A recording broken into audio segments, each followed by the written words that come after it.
Cuando perdemos a un ser querido, es difícil acostumbrarse a su ausencia, enfrentarnos a esta ausencia por primera vez. Los recuerdos vienen avasallantes, detonan memorias dolorosas. Las emociones son desagradables, lo que siente nuestro cuerpo no lo quiere percibir. Existen 4 momentos que recrudecen la ausencia por la pérdida de un ser querido. ¿Quieres saber cuáles son? Quédate y te cuento.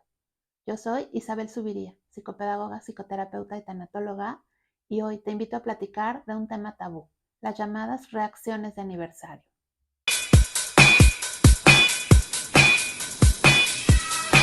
Así comienza Tabú, una charla entre amigas abordando temas que tradicionalmente se han considerado tabú o poco entendidos. Aquí ningún tema es tabú. Cuando perdemos a un ser querido, nuestro cerebro busca que podamos sobrevivir al impacto que esto significa para nosotros y echa a andar los llamados recursos de afrontamiento. Estos tienen como función eso, que puedas sobrevivir en lo que logras procesar lo que está pasando. Una vez que los recursos de afrontamiento han hecho su trabajo, iniciamos el duelo. Este duelo conlleva manifestaciones físicas, emocionales, cognitivas, conductuales e incluso espirituales. Dentro de las manifestaciones cognitivas tenemos el andar desmemoriados, tener olvidos frecuentes, no podernos concentrar, ir a un lugar y olvidar a qué íbamos, empezar a conducir nuestro coche y de pronto olvidar a dónde vamos. Los menores de edad pueden presentar incluso dificultades de aprendizaje transitorias. Dentro de las manifestaciones emocionales, pues estas son las más conocidas. Podemos tener miedo, enojo, tristeza, culpa, preocupación y todos los sentimientos que se desprenden de las emociones básicas. Dentro de las manifestaciones espirituales podemos refugiarnos en nuestras creencias espirituales, incluso las religiosas, y sentir alivio con ello, o enojarnos con Dios, con la vida y con todo lo que la espiritualidad signifique, e incluso llegando a desconectarnos de nosotros mismos.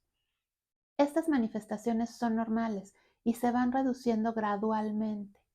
Te explico. Cuando entramos en el proceso de duelo, nuestro cerebro inicia un proceso de desapego. Para esto requiere eliminar la oxitocina que nos hizo apegarnos afectivamente a esa persona tan significativa que hemos perdido. Este proceso es gradual, por eso las manifestaciones se van reduciendo gradualmente. Y este proceso se va a tardar mínimo 1 año. Por eso es que el duelo es un proceso, no un momento. No existe pastilla mágica que te quite el duelo. El duelo duele, pero el dolor también se va reduciendo gradualmente. No implica que olvides a tu ser querido. Cuando logras transitar el duelo exitosamente, lo que vas a hacer es recordar a tu ser querido sin sentir intensamente el dolor. Poder recordar tanto los aspectos negativos y positivos del paso por tu vida de esa persona e incluso lograr agradecer lo que te ha dejado como recuerdo, como aprendizaje, como experiencia, como crecimiento y poder honrar tu vida y la de ese ser querido a través de continuar viviendo y enfocarte en quién quieres ser, dónde quieres estar y qué requieres hacer o no hacer para lograrlo. Cuando vivimos esta ausencia de un ser querido y que es dolorosa porque es una persona significativa para nosotros, te comentaba que existen 4 momentos que recrudecen esa ausencia y hacen que la sintamos de una manera pesada y a veces hasta avasallante. Te cuento cuáles son esos 4 momentos. El primer momento es cuando terminan los rituales funerarios. Mientras estás en los rituales funerarios, estás acompañado por tu red social de apoyo, estás organizando los rituales, estás participando de ellos y de algún modo tu atención se distrae un poco de la ausencia. Pero cuando esto se acaba y te enfrentas en soledad por primera vez a esa ausencia, se recrudece la misma y esto puede ser muy doloroso. Un segundo momento donde se recrudece el peso de la ausencia es a los 3 meses de ocurrida la pérdida. En este momento, todas esas personas que te acompañaban, te daban contención, ya han seguido con su vida normal. Y esto puede provocar que te enojes, porque tú estás en la parte más cruda del duelo, donde las emociones son muy fuertes y los demás ya están como si nada hubiera pasado. Y esto puede recrudecer el peso de la ausencia. Un tercer momento son todas las festividades, navidades, años nuevos, cumpleaños, aniversarios, fechas en que te irías de viaje, en que irías a un concierto, Día del Niño, de la Madre, del Padre, en fin, todas esas festividades que realizabas en convivencia con esa persona o que te la recuerdan, pues van a recrudecer el peso de la ausencia de ese ser querido. Y el cuarto momento que recrudece el peso de la ausencia son los aniversarios luctuosos. Te explico por qué sucede esto. Nuestro cerebro le pone 80% más atención a aquellos eventos que califica como una potencial amenaza o como eventos dolorosos. Tal es el caso de las pérdidas significativas, como cuando perdemos a un ser querido. ¿Y qué hace el cerebro al ponerle 80% más atención? Guarda en su memoria neuronal la etiqueta emocional que viviste ante ese evento y te la recuerda periódicamente para avisarte que estés prevenido ante la potencial amenaza. Justamente es tu cerebro tratando de que sobrevivas. Entonces, cuando la memoria neuronal detecta que esto pasó, digamos que es aniversario de esa pérdida y ese evento que fue doloroso para ti, te manda una señal para que estés alerta y sobrevivas.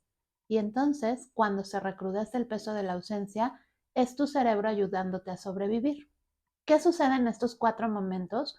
Puedes volver a vivir y experimentar las manifestaciones del duelo de las que te hablé hace un momento. Cuando volvemos a vivir estas manifestaciones gracias a la actividad que está realizando nuestro cerebro, podemos asustarnos y pensar que vamos a volver a transitar todo el duelo o a sentirnos como cuando la pérdida ocurrió o era reciente. Pero no es así. A estas manifestaciones que puedes vivir en estos 4 momentos se les conoce como reacciones de aniversario y acuérdate, es tu cerebro actuando para que puedas sobrevivir. Estas manifestaciones se irán reduciendo y no durarán más de 3 a 4 días. Es algo normal, no debes asustarte. Si tú te dedicas a atender duelos, debes tener en cuenta y ser muy cuidadoso o cuidadosa en explicarle a tus consultantes que existen estas reacciones de aniversario y que no deberán asustarse. Las reacciones de aniversario son normales, nos pasan a todos. Y no importa si ha pasado mucho o poco tiempo de la pérdida. Es tu cerebro actuando para que puedas sobrevivir y pueden presentarse aunque la pérdida haya ocurrido hace 20 o 30 años. Es la memoria neuronal despertando la etiqueta emocional de ese evento que en algún momento fue calificado como potencialmente amenazante para ti. Así como las reacciones de aniversario son normales, el duelo también es un proceso normal y universal. Nos pasa a todos los seres vivos. Incluso los mamíferos presentan duelo. Está científicamente comprobado que el duelo en el ser humano es más doloroso que en los mamíferos, pero ellos también lo presentan.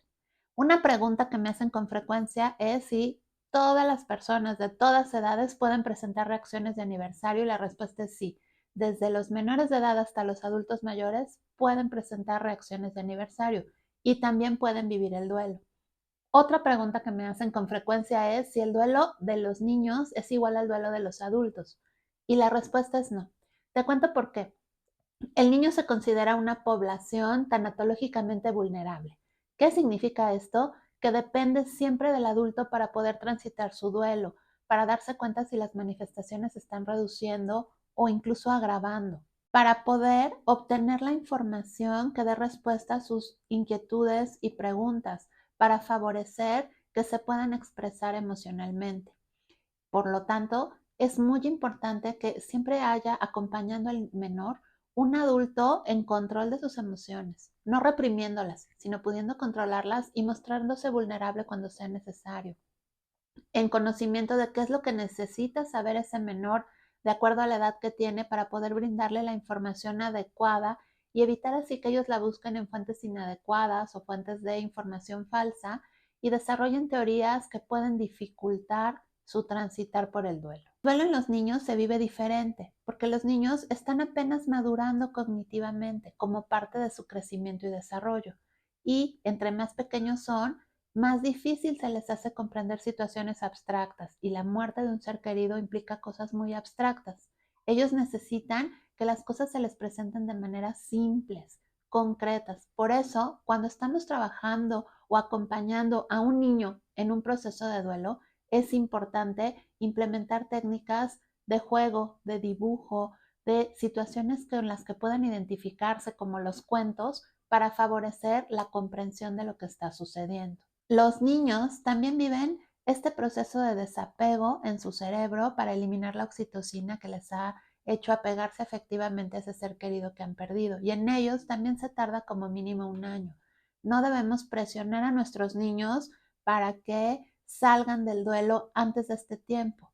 No estarán con las manifestaciones de alta intensidad todo el año. Recuerda que se van a ir reduciendo gradualmente, como nos pasa a los adultos, pero es importante conocer esto porque ellos siempre dependen del adulto. Otro punto importante es que el duelo del niño suele ser muy desgastante para los que conviven con él, porque tiene todas las manifestaciones que te mencioné hace un momento en un solo día. Y sobre todo las manifestaciones emocionales pueden surgir a manera de estallido. Esto puede hacer que confundamos el duelo infantil con características de mal comportamiento o de menores que no tienen límites, lo cual puede provocar que el adulto que está cerca se vuelva regañón en lugar de comprender el proceso de duelo. Por eso es tan importante que el adulto que convive con un niño en duelo esté perfectamente asesorado y orientado en lo que esto implica. Así es que no te preocupes, el duelo es un proceso normal. Todos tenemos incluido en nuestro estuche de vida, en nuestra mente, en nuestro espíritu, en nuestras emociones y sobre todo en las funciones que hace nuestro cerebro, lo necesario para sobrevivir a un duelo y a las reacciones de aniversario.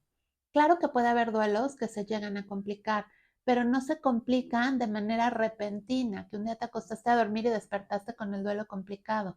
Hay factores de riesgo que dan avisos como señales de alarma y que se pueden tratar